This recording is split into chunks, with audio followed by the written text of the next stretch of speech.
दोस्तों नमस्कार। उम्मीद है कि आप लोग बहुत अच्छे होंगे। जैसे कि पिछले वीडियो में आप लोगों ने देखा था कि हमने 3 data DOB limit cross update कराया था और एक लिमिट क्रॉस नाम कराया था और एक डाटा था जेंडर, ठीक है, जो कि हमने 5 से 1 हफ्ते के अंदर अंदर अंतराल में अपडेट करा दिया था। जो काम 2 साल में नहीं हो रहा था वो काम हमने लगभग 1 हफ्ते के अंदर करा दिया। जैसे कि आप लोगों को दिख रहा है कि आज हमने फिर से 3 डाटा क्लियर कराया है। जैसे कि मैं आपको लाइव प्रूफ दिखा दे रहा हूँ। देखिए, एक डाटा, ये 2 डाटा, ये 3 डाटा, ये 4 डाटा, ठीक है। मैं आप लोगों को स्पष्ट रूप से दिखा भी सकता था, लेकिन ये यूट्यूब के खिलाफ, गाइडलाइंस के खिलाफ गलत है, इसीलिए मैं आप लोगों को दिखा रहा हूं कि देखिए 4 डाटा हमने आज क्लियर कराया है। डीओबी लिमिट क्रॉस है, अपडेट लिमिट क्रॉस है, ठीक है।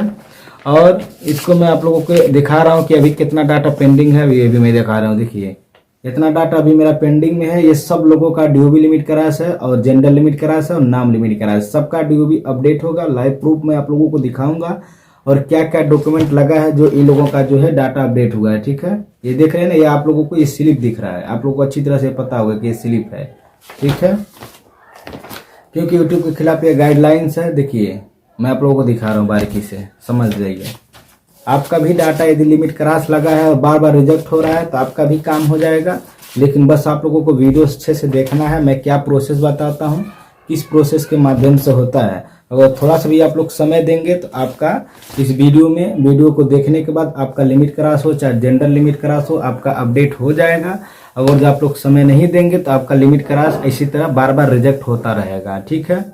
तो जैसे इन लोगों का डीओबी लिमिट क्रॉस चाहे नाम limit cross gender limit cross update हुआ है, उसी तरह आपका भी यदि लिमिट क्रॉस लगा है, जेंडर लिमिट क्रॉस लगा है, डीओबी लिमिट क्रॉस लगा तो आपका भी अपडेट हो जाएगा 100%। क्योंकि सबसे बड़ी बात यह है कि जब भी आप लिमिट क्रॉस अपडेट कराने जाते हैं तो जो यूट्यूब ये जो यूडीआई के रूल में जो गाइडलाइंस है उसको आप फॉलो नहीं करते हैं, इसीलिए आपका जो है अपडेट नहीं हो पाता है।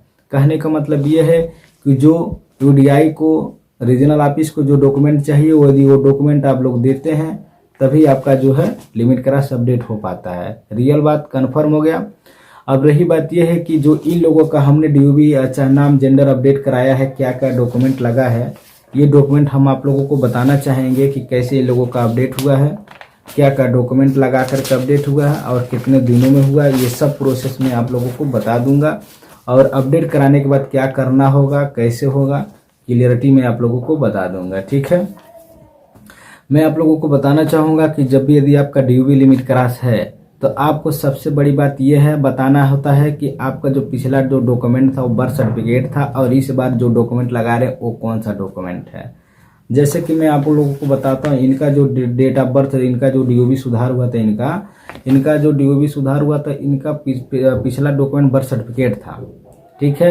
तो पिछला डॉक्यूमेंट जब बर्थ सर्टिफिकेट था तो उन्होंने इस बार भी जो डॉक्यूमेंट लगाया था बर्थ सर्टिफिकेट था, ठीक है। इस बार जो इन्होंने डॉक्यूमेंट लगाया था ये बर्थ सर्टिफिकेट था, जो कि इनका पुराना डॉक्यूमेंट जो बर्थ सर्टिफिकेट था उसे कैंसिल इनको कराना पड़ा है। जब उसे कैंसिल कराएंगे तो फिर इस बार जब बर्थ सर्टिफिकेट लगाएंगे तो आपका डीओबी लिमिट क्रॉस अपडेट हो जाएगा।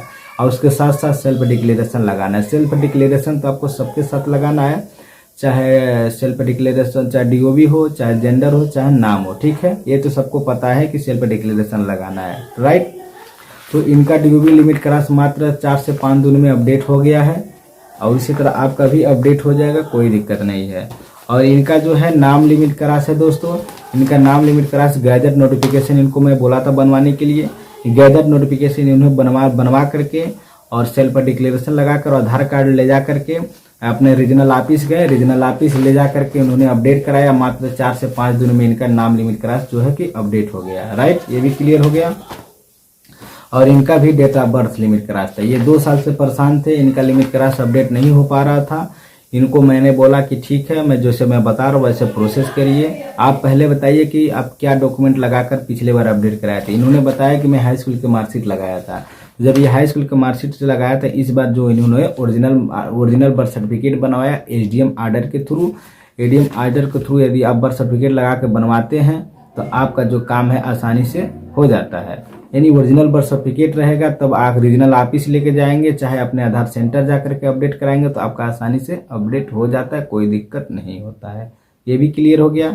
क्लियर इसमें ये हुआ आप लोगों को कि आपको पिछला जो डॉक्यूमेंट होता है, जो पिछले डॉक्यूमेंट से आपने जिस डॉक्यूमेंट से सुधार कराया था वो डॉक्यूमेंट इस बार नहीं होना चाहिए। यदि होता है वही डॉक्यूमेंट सेम तो आपको पिछला डॉक्यूमेंट को कैंसिल करा करके इस बार जो डॉक्यूमेंट लगाएंगे तब आप जाके अपडेट करा सकते हैं। यदि पिछले बार हाई स्कूल की मार्कशीट से कराए हैं तो इस बार ओरिजिनल बर्थ सर्टिफिकेट से लगाना होगा। आज चाहे पिछले बार बर्थ सर्टिफिकेट से लगाए तो इस बार हाई स्कूल से लगवाएंगे तो नहीं होगा, क्योंकि बर्थ सर्टिफिकेट ओरिजिनल लगाना अनिवार्य होता है लिमिट क्रॉस को अपडेट करने के लिए। तो मैं आपसे यही गुजारिश करूंगा कि आप ओरिजिनल बर्थ सर्टिफिकेट बनाएं और इसी तरह का अपडेट ले लें और आपका सक्सेसफुली जनरेट हो जाएगा, जो यूडीआई का रूल है। अधिक जानकारी के लिए 1947 पे भी बात कर सकते हैं, आपका काम आसानी से हो जाएगा। और ये भी एक आपको दिख रहा है, इनका भी डीओबी लिमिट क्रॉस था, इनका भी अपडेट हो गया है।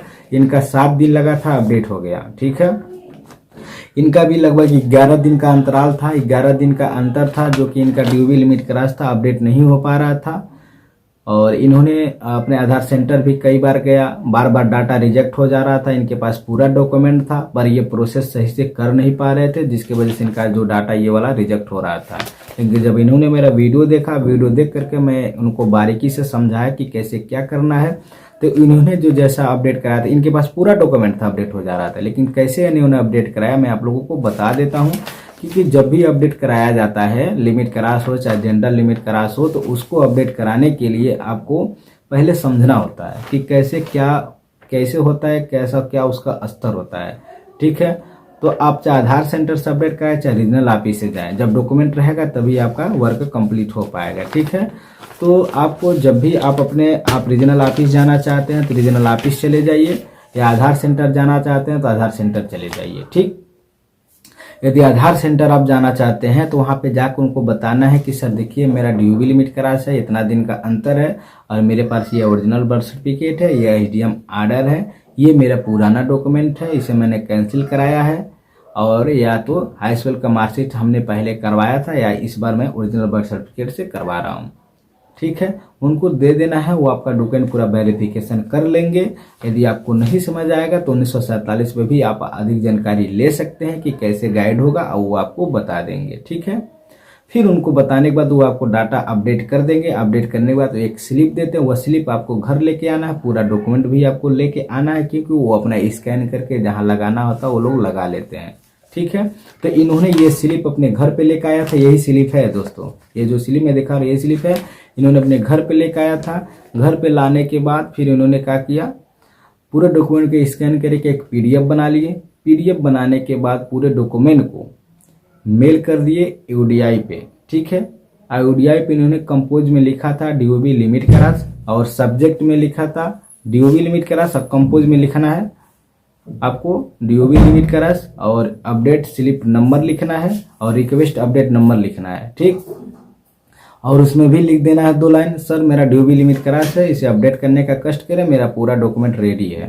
ठीक है, ये करके आपको पूरा document self declaration, original birth certificate, SDM order, पुराना डॉक्यूमेंट जो कैंसिल किए हैं उसको भी एक एक करके आपको स्कैन करके पीडीएफ बना के इनरोलमेंट स्लिप भी पीडीएफ बनाना है, उस यूडीआई पे मेल कर देना है। जब मेल कर देंगे तो आपके पास एसआर नंबर जनरेट होता है, 24 से 48 घंटे के बाद उसे आपको 4 से 5 दिन में चेक करना है। लेकिन जिस समय आप यूडीआई पे मेल करेंगे उसी समय एक काम और करना है, आपको सीपीजी ग्राम पे भी कंप्लेन कर देना है। यदि आपको जल्दीबाजी काम वर्क कराना है, आपको थोड़ा सा जल्दी चाहिए, तो आप सीपीजी ग्राम पे कंप्लेन कर दीजिएगा, आपका कार्रवाई थोड़ा सा जल्दी हो जाएगा, क्योंकि वहाँ के जो अधिकारी लोग बैठे रहते हैं आपका काम कराने के लिए। क्योंकि सीपीजी ग्राम जो पोर्टल इसीलिए बनाया जाता है आपका जल्दी से कार्रवाई हो। यदि आपका काम नहीं हो पा रहा है, आपके पास पूरा डॉक्यूमेंट है, बार बार रिजेक्ट हो रहा है, तो आपको कंप्लेन करने के लिए एक सीपीजी ग्राम जो आईडी बनाती है, वहां से आप आईडी जा करके, नॉर्मली सभी लोग अपना आईडी बना सकते हैं। ठीक है, नॉर्मली सीपीजी ग्राम पे कोई भी अपने मोबाइल नंबर से आईडी बना सकता है। आईडी बनाने के बाद आपको एक आधार सर्विसेज दिखेगा, आधार सर्विसेज में जाकर के आप वहां से यूडीआई का और आधार के बारे में कंप्लेन कर सकते हैं। कंप्लेन करने के बाद जो भी आप यूडीआई पे डॉक्यूमेंट आपने मेल किया था वही सेम डॉक्यूमेंट सीपीजी ग्राम पे भी अपलोड कर देना है। और जो आपकी समस्या है सीपीजी ग्राम पे, वहाँ पे लिखने के लिए आपको कुछ वर्ड देंगे, वहाँ पे अपनी समस्या जो लिख देना है और पूरे डॉक्यूमेंट को अपलोड कर देना है। और सीपीजी ग्राम पे भी कंप्लेन जब आप कर देंगे तो कंप्लेन करने से आपका ये फायदा होगा कि दोनों तरफ से आपका कार्रवाई जल्दी कर दी जाएगी। सीपीजी ग्राम वाले डायरेक्ट आपको फॉरवर्ड रीजनल ऑफिस के लिए आदेश कर देते हैं और यहाँ से ओडीआई के लिए जो आप मेल करते हैं वहां से भी आपका काम होगा, यहाँ से रीजनल ऑफिस के लिए भी आपका जल्दी से कार्रवाई स्टार्ट करवा दिया जाता है। दोनों तरफ से आपको रिस्पॉन्स जल्दी मिल जाएगा। यदि अपडेट होने लायक रहेगा तो अपडेट का हो जाएगा, या कोई डॉक्यूमेंट में कमी होगा तो सीपीजी ग्राम से बता दिया जाएगा कि आपके पास क्या डॉक्यूमेंट नहीं है, इसलिए आपका डाटा नहीं हो रहा है। और यूडीआई से भी आपको बता दिया जाएगा, नहीं होने लायक रहेगा कि हो जाएगा, ठीक है। और सीपीजी ग्राम पे जो डॉक्यूमेंट और चाहे जो रिजेक्ट का ऑप्शन आएगा तो आपको वहां बताया जाएगा साफ साफ कि ये डॉक्यूमेंट लाएंगे आपका हो जाएगा। फिर आप वह डॉक्यूमेंट बना करके आप वहां पे अपडेट कराएंगे, फिर आपका काम वर्क हो जाएगा। घबराने की कोई जरूरत नहीं, ये प्रक्रिया मात्र 2 से 3 दिनों का या 4 दिनों का चलता है। मैक्सिमम 1 हफ्ते में आपका जो रेजुलेशन सीपीजी ग्राम से दे दिया जाता है। जब वहां से आपको सीपीजी ग्राम से मिल जाएगा तो आपको सटीक जानकारी मिलेगा कि आपको क्या प्रॉब्लम है और क्यों आपका डाटा रिजेक्ट हो रहा है, ठीक है। फिर वह डॉक्यूमेंट आप लगाएंगे, जो डॉक्यूमेंट मांगा जाएगा आपका अपडेट हो जाएगा। सिंपल तरीका। जय हिंद दोस्तों, मेरे चैनल को सब्सक्राइब करिए, अपने दोस्तों के साथ शेयर करिए।